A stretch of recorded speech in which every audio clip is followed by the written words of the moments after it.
Bismillah abdi ngawitan kallah nu sifat Rahman, rahmat salam kajungjunan Muhammad Rasul pilihan.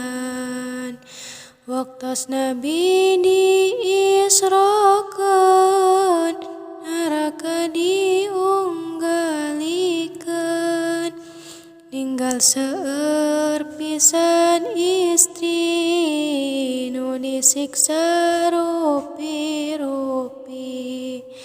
Ari anu kahijina nu digantung teh bukeuna, bongan di alam dunyana teu bisa nutup auratna.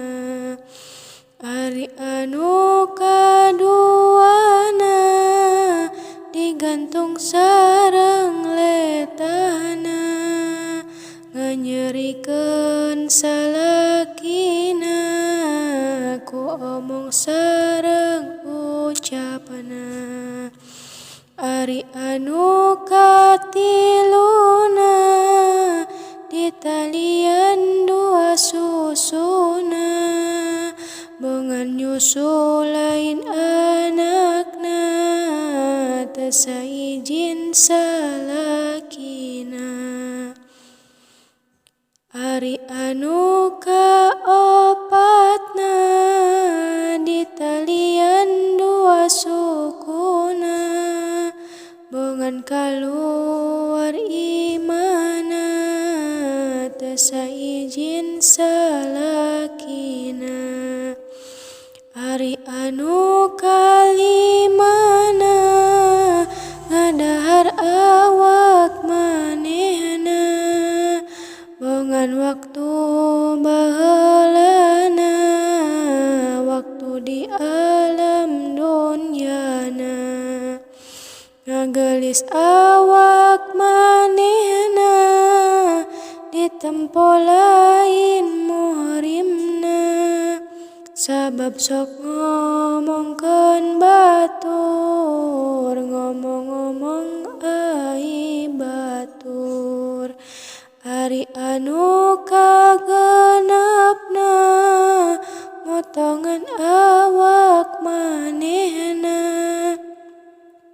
tina gunting narakana anu kacida panasna. Karena dosa manehna mahsyar di alam dunyana, terkenal ku jalma-jalma bari tur dipuja-puja. Ari anu katujuhna ditalian dua sukuna, sareng kadua leungeunna dugi ka ubun-ubuna. Teras dibelit oraina sareng ku kalajengkingna, eta kitu siksaana ka istri tara salatna, oge tara puasana, tara mandi jinabahna, oge teu daek wuduna waktu di alam dunyana.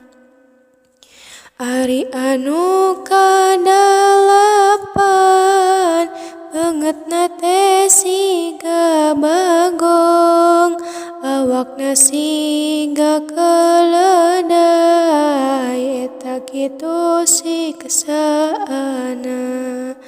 Karena di alam dunyana tukang ngadu-ngadu domba, ku omongna jeung sikepna oge resep ngabohongna. Dina sadaya ucapna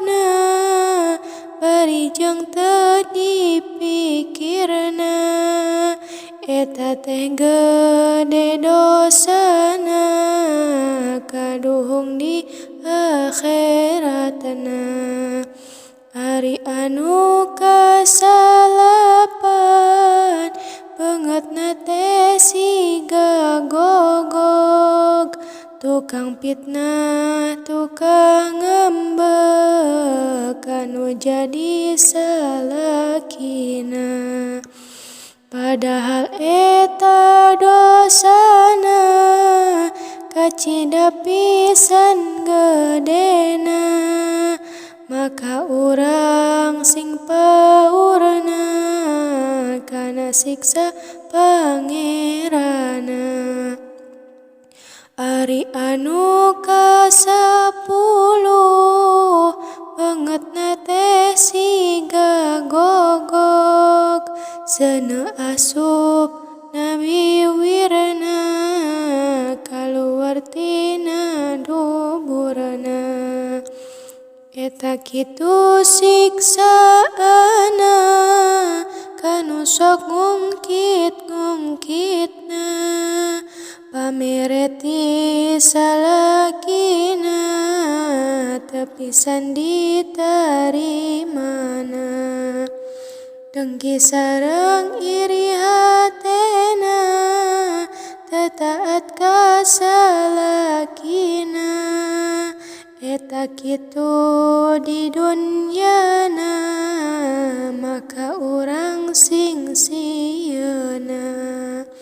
Tah kitu teh siksaana istri nu loba dosana, bongan waktu keur hirupna